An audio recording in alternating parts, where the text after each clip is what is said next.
Muy bien, pastor, entonces el tiempo con usted. Adelante. Muy bien, muy buenas tardes a todos. Es un placer para mí una vez más dirigirme a ustedes con un estudio más de este simposio. Queremos conocer a Jesús, pero ahora con la presentación Un Salvador nos es nacido. Ese es el título de la presentación de esta tarde. Como ustedes pueden notar, nuestros estudios o la temática de este simposio es cristocéntrico y pues vamos a explorar una área más, un punto más de la vida de nuestro Señor Jesús, como también de su naturaleza. Un Salvador nos es nacido. Tiene como base Isaías 9, capítulo 9, el verso 6. Y dice ahí, porque un niño nos es nacido, hijo nos es dado, y el principado será sobre su hombro, y se llamará su nombre admirable, consejero, Dios fuerte, Padre eterno, príncipe de paz. Cuando la Biblia dice un niño nos es nacido, subrayando el pronombre nos, está refiriéndose a la humanidad. Es decir, este hijo es un hijo de la humanidad, un hijo de Adán, un hijo del hombre. Y no es nada menos que el mismo consejero, Dios fuerte, Padre eterno, príncipe de paz. En otras palabras, en este escrito está implicado no solamente la naturaleza divina, que es clara en el texto, pero también la naturaleza humana, porque es un hijo de nosotros, es un hijo de la humanidad el que va a nacer o el que está anunciado su nacimiento en esta profecía. ¿Cuál es la importancia de este tema? ¿Por qué importa tanto estudiar sobre la vida del Señor Jesús? No solamente su naturaleza divina como Dios, pero también su naturaleza humana, como hijo de la raza humana. Bien, la hermana White escribe en este libro Mensajes Selectos, el tomo 1, la página 286, y ella dice, la humanidad del Hijo de Dios es todo para nosotros. Es la cadena áurea que une nuestra alma con Cristo y mediante Cristo con Dios. Esto ha de ser nuestro estudio. Cristo fue un verdadero hombre. Noten que dice que la humanidad del Hijo de Dios es todo para nosotros. ¿Para qué? Para nuestra salvación, para nuestra redención. Y dice que es la cadena áurea. En otras palabras, la cadena dorada o la cadena de oro que une nuestra alma con Cristo. La humanidad de Cristo nos une a Él con un vínculo que nunca se romperá. Así estamos unidos con el Señor. Es la cadena de oro, es decir, del máximo valor. El oro representado aquí con un metal precioso o de máximo valor, así es la humanidad de Cristo para nosotros. Esa es la importancia de estudiar la naturaleza humana del Señor Jesús.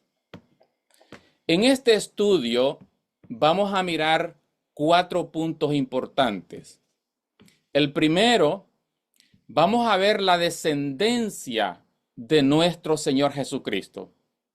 Vamos a ver quiénes fueron sus padres, de dónde desciende, en qué momento de la historia el Señor Jesús nace en este planeta. Y segundo, vamos a mirar el concepto, mejor dicho, repasar, porque ya hemos visto este punto antes. Vamos a repasar el concepto de carne. ¿A qué se refiere la Biblia cuando habla carne? Dice que el verbo se hizo carne. ¿A qué se refiere? Y vamos a mirar como tercer punto, vamos a mirar que él fue nacido de mujer. ¿Y qué significa eso? El que nació de mujer.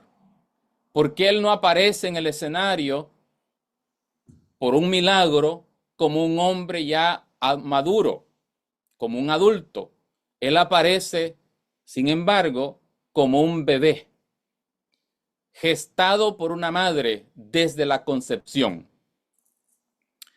Y por último, vamos a mirar la misión de Cristo. ¿Por qué aparece en el escenario? ¿Cuál es su misión? ¿A qué vino a esta tierra? Será nuestro cuarto punto. Así de que avancemos. Punto número 1. ¿Cuál fue su descendencia? ¿Quiénes fueron sus antepasados? Sus padres. Veamos lo que dice la palabra del Señor. En Mateo capítulo 1, en el verso 1, dice libro de la genealogía de Jesucristo. Hijo de David, hijo de Abraham. Claramente, la genealogía de nuestro Señor Jesucristo desciende de David como también de Abraham. Claramente, y nosotros sabemos que David y Abraham aparecieron muchos años después de la caída del hombre, de la caída de nuestros primeros padres en pecado. En el libro de los Hechos, capítulo 2, 29 al 30, David, de su descendencia en cuanto a la carne, levantaría al Cristo para que se sentara en su trono. Entonces, una vez más se repite que en cuanto a la carne, nuestro Señor Jesucristo descendería de David. Por eso, cuando él aparece en la tierra, en su ministerio público, es llamado el Hijo de David. Él tiene el derecho al trono de David, es el heredero del trono de David. Pero aquí, de una forma especial, se refiere en cuanto a la carne de nuestro Señor Jesucristo, profetizado que vendría de David. Romanos capítulo 1, del verso 1 al 3, hablando del Evangelio, que es el Evangelio de nuestro Señor Jesucristo, dice que era del linaje de David según la carne. Hablando del Evangelio de nuestro Señor Jesucristo, incluye el punto de que era linaje de David según la carne.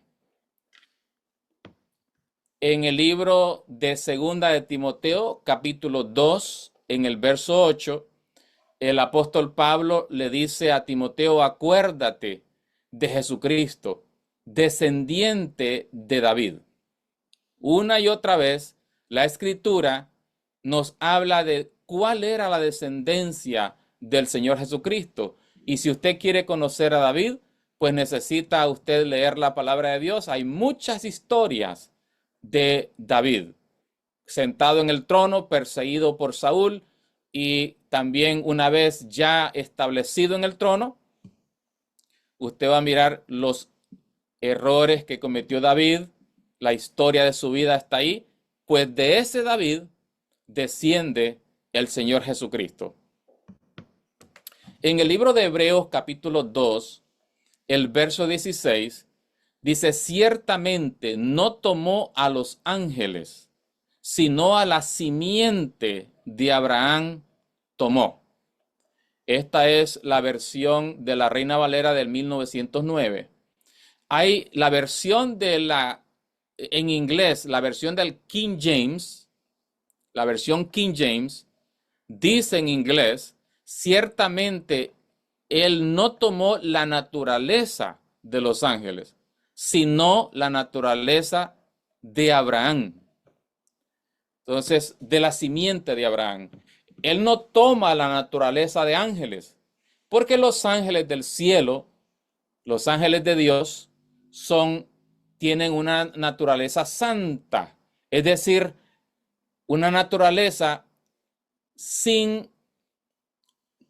contraria a la naturaleza humana, que es pecaminosa. Ellos tienen una naturaleza no pecaminosa, mientras que los hijos de Abraham tienen una naturaleza pecaminosa. Y esa es la diferencia. Por eso dice que no toma la naturaleza de ángeles, sino de la simiente de los hijos de Abraham. En Isaías capítulo 7, el verso 14, se nos dice que nuestro Señor Jesucristo sería un hijo de un milagro. Fue un hijo de un milagro. ¿Por qué un milagro? Bueno, pues porque María, la madre, era virgen y estaba profetizado en Isaías capítulo 7, el verso 14. Por tanto, el Señor mismo os dará señal. Cuando dice señal es sinónimo a milagro. He aquí, una virgen concebirá y dará a luz un hijo y llamará su nombre Emmanuel. Y ustedes saben que el nombre Emmanuel quiere decir Dios con nosotros. Pero vendría como producto de un milagro porque nacería de una virgen, no a través del proceso natural de toda persona.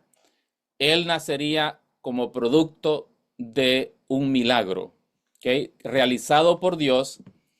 Y cuando vamos a verificar esta profecía, su cumplimiento, encontramos en San Lucas capítulo 1, el verso 35. Cuando María o cuando a María se le anuncia que va a tener un hijo, María no está casada.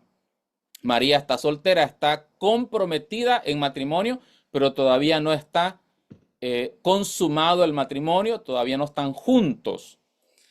Ella pregunta, pero Señor, ¿cómo será esto? ¿Cómo es posible? Yo no conozco varón.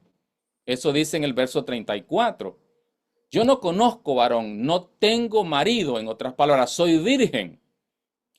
Y entonces el ángel le explica, el verso 35.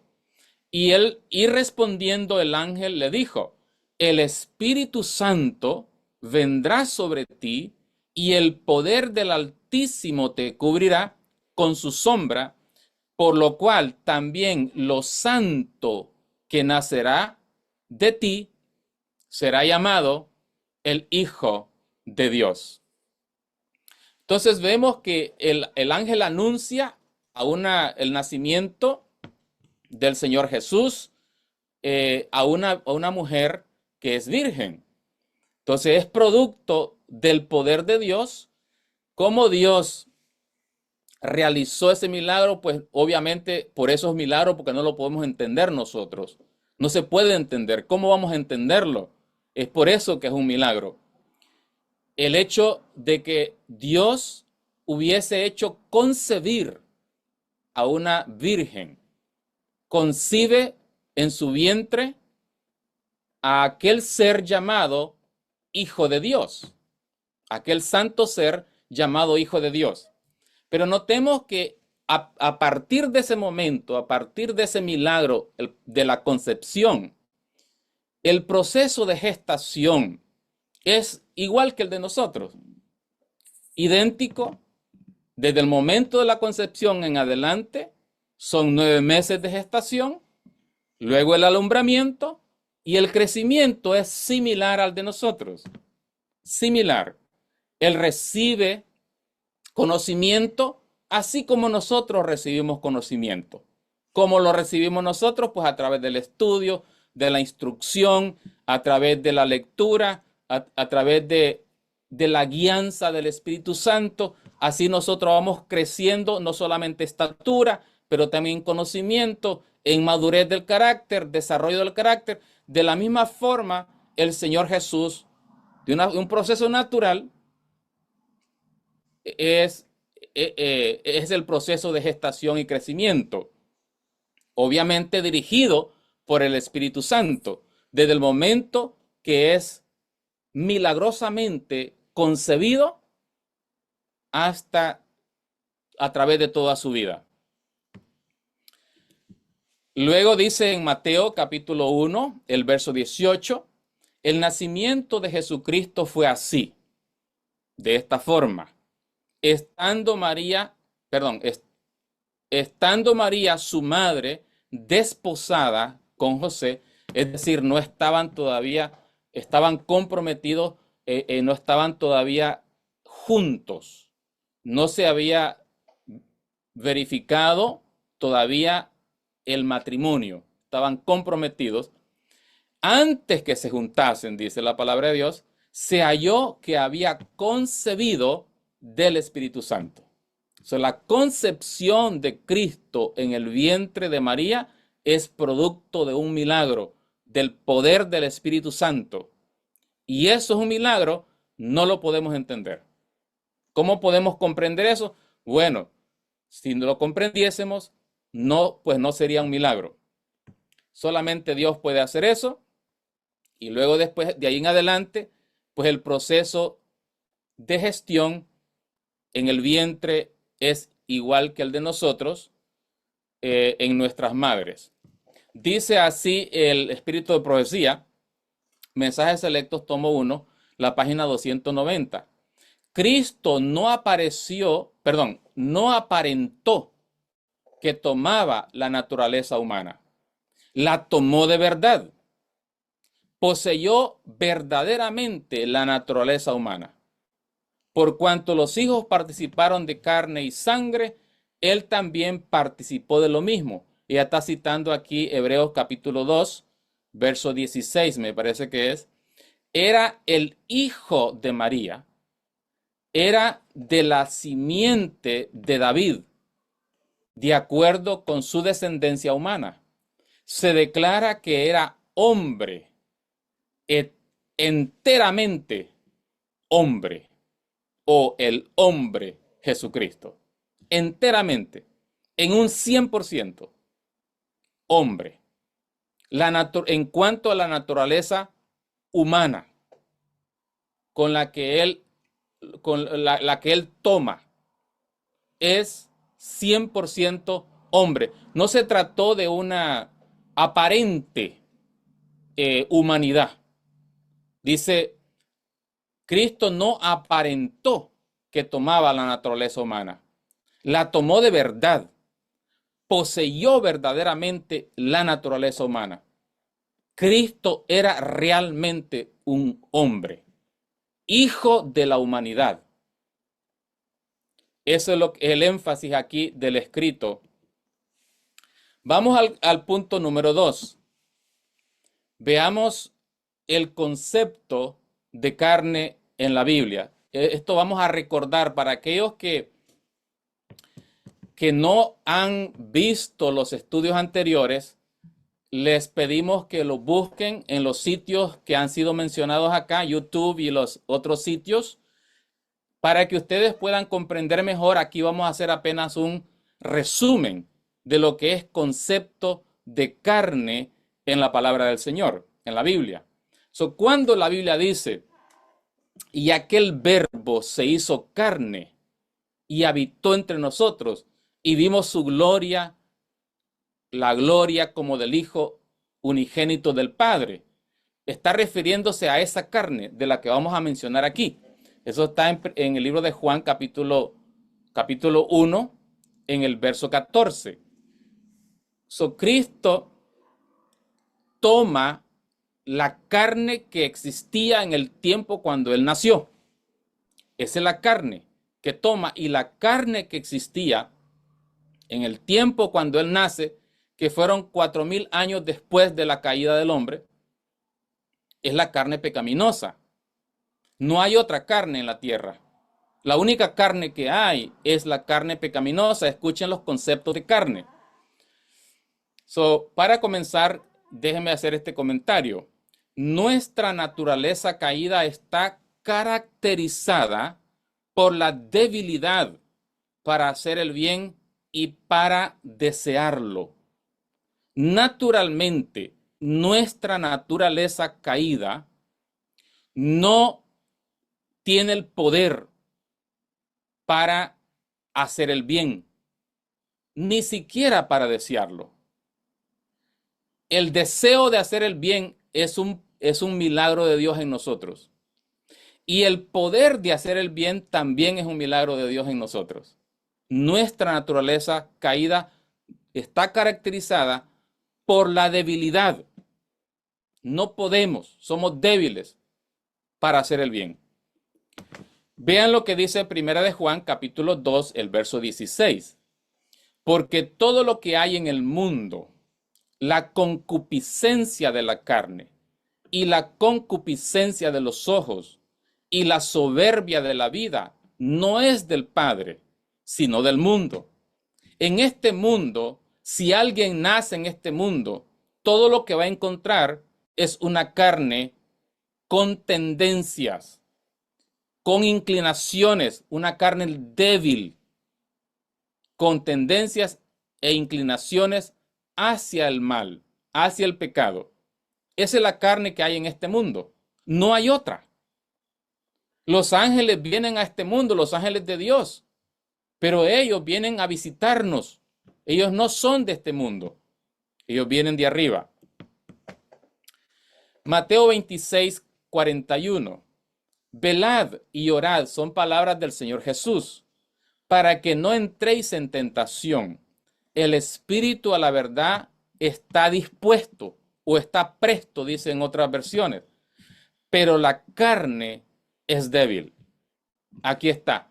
El concepto de carne en la Biblia, tanto por los apóstoles como por el mismo Señor Jesús, es debilidad, tendencia o inclinación.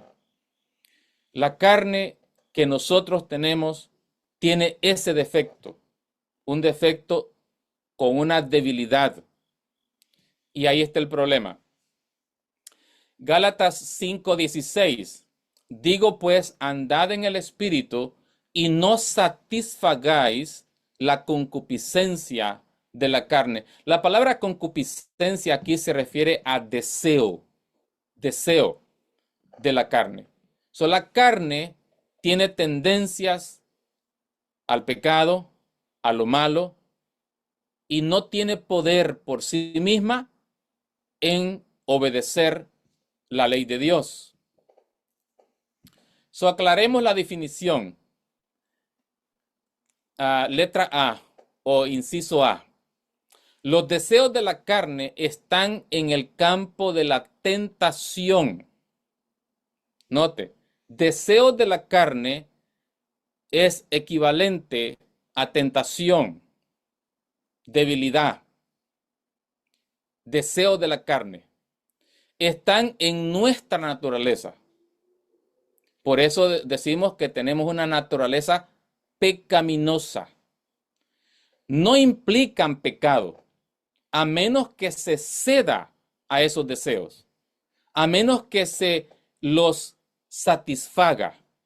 Por eso la advertencia es: no satisfagáis los deseos de la carne, porque al satisfacerlos entonces caemos en otro nivel que se llama pecado o culpabilidad. Pero antes de la satisfacción de esos deseos, se llama tentación o debilidad de la carne o deseos carnales, que están en el campo de la tentación. Ahora, inciso B. Las obras de la carne están en el terreno del pecado. Cuando la Biblia habla de obras de la carne, está hablando de culpabilidad, cuando la persona ya cayó en el pecado. Implican haber cedido a los deseos de la carne. Están en nuestro carácter. ¿Okay?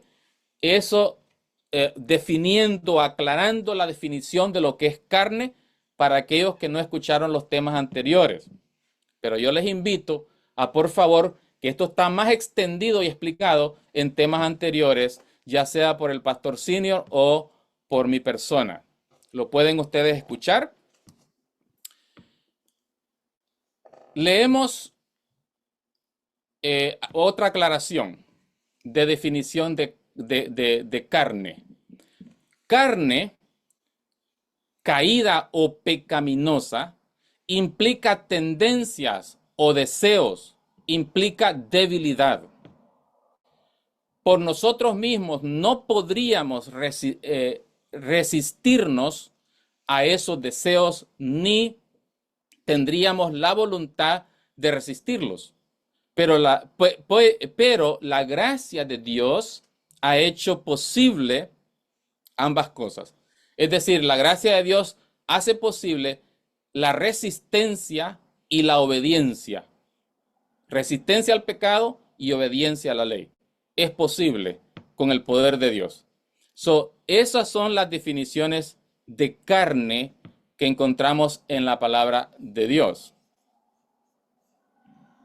Carne es sinónimo de naturaleza caída. Es el cuerpo de nuestra bajeza, como está escrito en el libro de Filipenses capítulo 3, el verso 21. Cuando la Biblia dice cuerpo de nuestra bajeza, se está refiriendo a lo mismo, al concepto de carne. Cuerpo de nuestra bajeza. Entonces tenemos deseos de la carne, está refiriéndose a eso. Se está refiriendo a la naturaleza pecaminosa. Cuerpo de nuestra bajeza, está refiriéndose a lo mismo. Escuchen lo que dice. Vamos a mirar un poco más adelantito lo que dice la hermana White, pero este es mi comentario. Dice que solo será transformado en la venida de Jesús. Este mismo cuerpo de nuestra bajeza es el que tomó el Hijo de Dios mientras estuvo en esta tierra, antes de ser glorificado. Y escuchen lo que escribió la hermana White. Dice, deseado toda la gente, en la página 14. Así Cristo habría de venir en el cuerpo de nuestra bajeza. Y está citando el texto de Filipenses capítulo 3, el verso 21. Cuerpo de nuestra bajeza es igual a carne pecaminosa. La carne, el concepto de carne mencionado en la palabra de Dios, como ya lo hemos explicado. Entonces, carne, naturaleza caída, pecaminosa, no equivale a pecado, sino a debilidad. Debilidad. ¿Okay?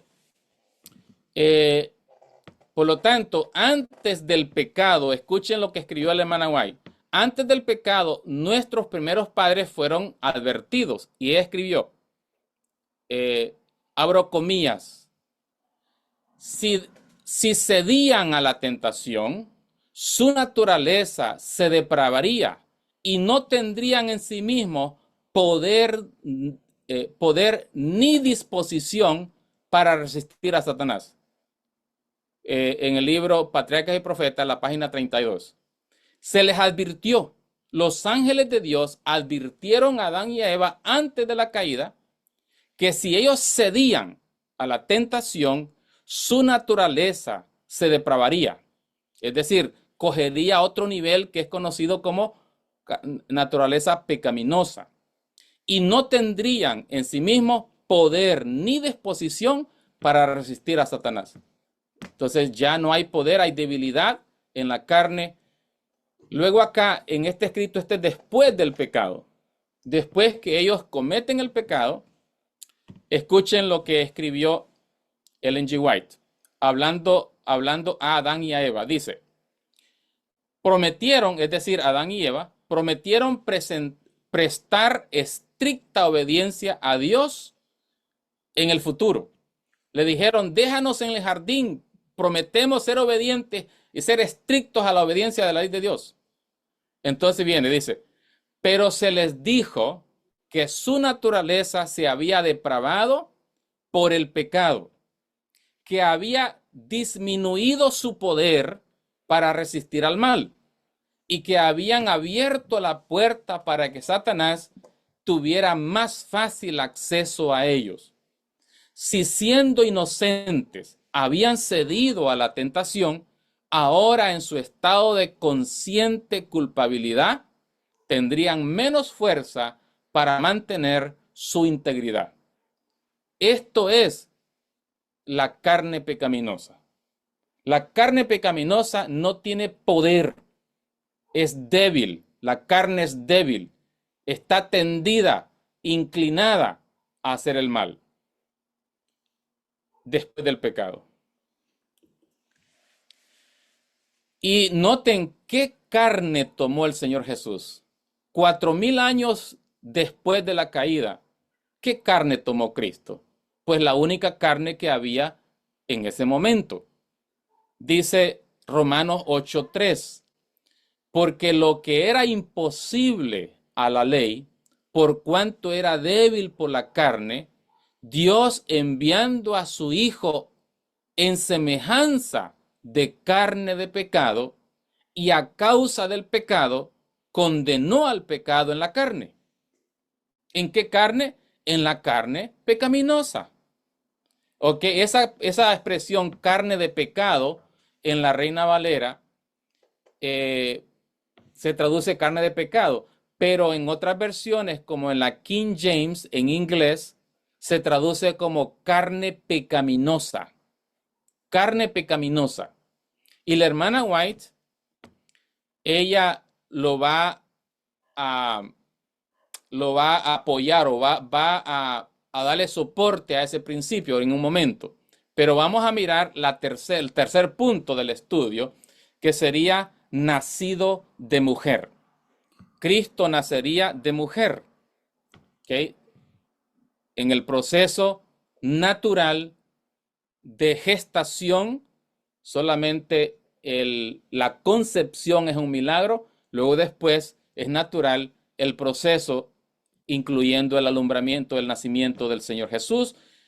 Pero claro, todo esto dirigido por el poder del Espíritu Santo.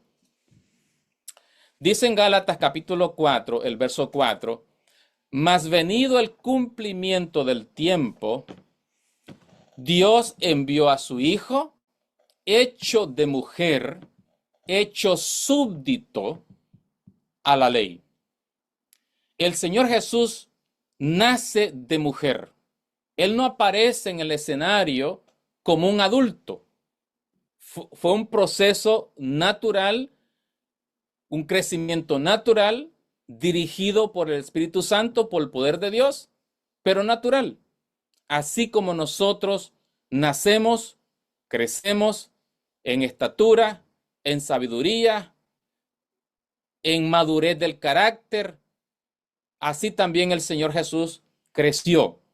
La diferencia entre nosotros y el Señor Jesús es que Él nunca satisfació las demandas de la carne. Nunca. Mientras que nosotros como seres humanos todos hemos pecado. Todos hemos caído, hemos cedido a la tentación, a los clamores de la carne pecaminosa. El Señor Jesús nunca. ¿Ok? Todo por el poder que obtenía de Dios, el poder del Espíritu Santo. Pero él nace de mujer y sigue un proceso natural y dice que también nace o fue hecho súbdito a la ley. ¿A qué ley? Bueno, podría ser también a la ley de la herencia. Súbdito a la ley de la herencia, súbdito a la ley de Dios. Dice en este libro, a fin de redimirnos, perdón, este es mi comentario, a fin de redimirnos, Cristo debió nacer como nosotros, de mujer, no mediante una nueva creación y bajo la ley, tal como, como estamos nosotros, o como somos nosotros nacidos, o como estamos bajo la ley.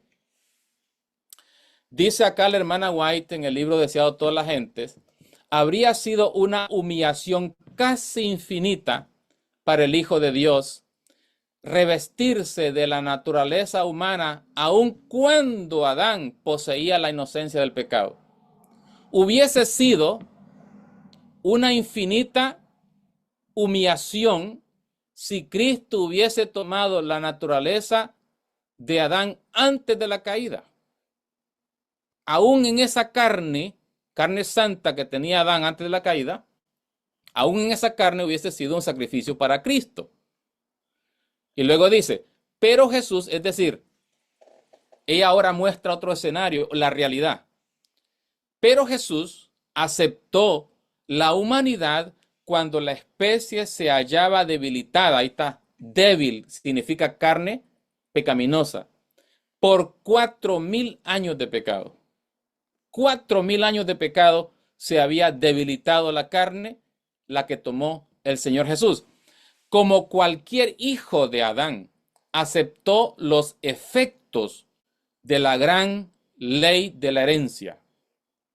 Y la historia de sus antepasados terrenales demuestra cuáles eran esos efectos.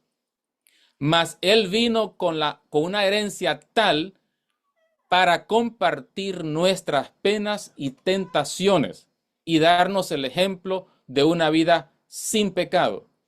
El Señor Jesús toma la carne debilitada por 4.000 años de pecado y dice que los efectos de esa debilidad se puede mirar en sus antepasados, en David, en Abraham, en todos los demás. Se puede mirar. ¿Ok? Y luego dice, vino con tal herencia para compartir, es decir, vino con esa naturaleza para que pudiese compartir, ¿qué cosa? Nuestras tentaciones. Si él no tomaba esa naturaleza, él no podía ser tentado o participar de nuestras tentaciones. Eso es lo que está diciendo. Y así dejarnos un ejemplo de una vida sin pecado en esa carne, en la carne pecaminosa. Dice otro escrito, Ministerio Médico, la página 237, tomó sobre su naturaleza sin pecado nuestra naturaleza pecaminosa para saber cómo socorrer a los que son tentados. Tomó sobre su naturaleza sin pecado. Cuando dice que tomó sobre su naturaleza sin pecado, se refiere a su carácter sin pecado. Él toma una naturaleza pecaminosa. Entonces tenemos acá que la naturaleza de Cristo era pecaminosa, como lo dice en el libro de Romanos que ya leímos, capítulo 8, el verso 3. Otro escrito, la hermana White escribe acá en este libro, Review and Herald, 15 de diciembre, está el periódico Review and Herald, en el artículo del 15 de diciembre de 1896, ella escribe, ataviado con la vestimenta de la humanidad, el Hijo de Dios descendió hasta el nivel de aquellos a quienes quería salvar. En él no había culpa o pecaminosidad. Siempre fue puro e inmaculado. Sin embargo, tomó sobre sí nuestra naturaleza pecaminosa. Hermanos, no confundamos estas dos expresiones, pecaminosidad o naturaleza pecaminosa. Son dos cosas diferentes. Pecaminosidad habla de culpa. Dice, en él no había culpa o significa similitud o sinónimo, pecaminosidad. Culpa y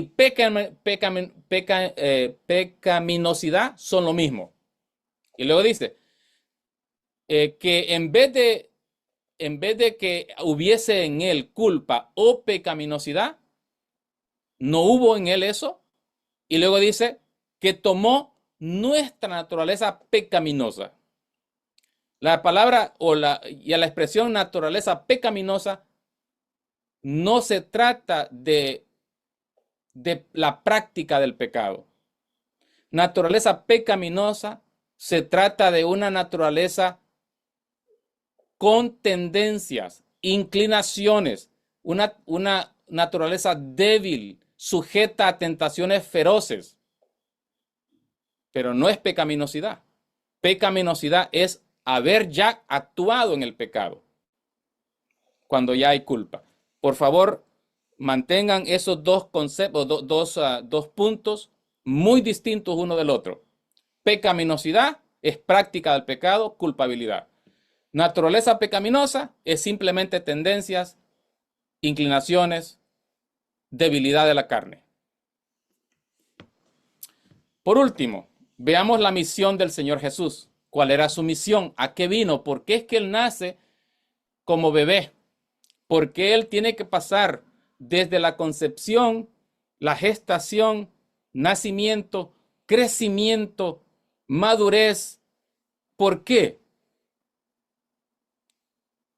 ¿Cuál es la razón? Tiene que ver, hermanos, con su misión. La misión que Él traía a esta tierra. Y como misión, Cristo primero vendría a dar a conocer a Dios. En un mundo que no conocía a Dios, Jesús vino a dar a conocer al Padre. Recuerden que Él dijo, yo te he glorificado en esta tierra, les he dado tu nombre. Y Él dijo también, el que ha visto a mí, ha visto al Padre. Refiriéndose a eso, él dio a conocer a Dios, al Dios desconocido en esta tierra, lo vino a dar a conocer. Segunda misión es que venía a salvar al hombre, a pagar la penalidad de la culpa del hombre, salvarlo, regresarle al hombre como regalo, por gracia, la vida eterna que perdió. Esa es segunda misión. Y tercera misión es vindicar a Dios y su ley. Vindicar el carácter de Dios y su santa ley. No vamos a mirar los primeros dos puntos porque eso ya lo conocemos, es muy conocido. Vamos a ir al tercer punto. Dice la hermana White, a fin de conocerle, la página 265, por medio de la revelación del carácter de Dios en Cristo, se manifestaría ante el universo la benevolencia del gobierno de Dios. Se refutaría la acusación de Satanás. Se manifestaría la naturaleza del pecado y se demostraría plenamente la perpetuidad de la ley de Dios. Varios puntos acá. Primero, se revelaría a Dios. Cristo revelaría quién es Dios, el carácter de Dios. No solamente en esta tierra, pero para todo el universo. Hablarles de la benevolencia, de la bondad de Dios, de lo bueno que es Dios. Y luego se refutarían las acusaciones de Satanás contra Dios. ¿Ok? También dice, se manifestaría en la naturaleza del pecado y se demostraría plenamente la perpetuidad de la ley de Dios. Otro escrito acá en el libro Mensajes Selectos, el tomo 3, la página 153. Satanás, el ángel caído, había declarado que ningún hombre podía guardar la ley de Dios después de la desobediencia de Adán. Y él afirmaba que toda la raza humana estaba bajo su dominio. Cristo vendría a probar a Satanás equivocado, probar que estaba equivocado, que estaba errado. Y vendría a refutar esas acusaciones de Satanás contra Dios y contra su santa ley.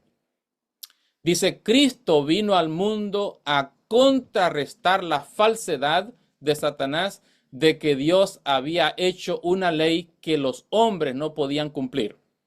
Tomando la humanidad sobre sí, vino al mundo y mediante una vida de obediencia mostró que Dios no había hecho una ley que los hombres no podían cumplir. Esa era la misión de Cristo.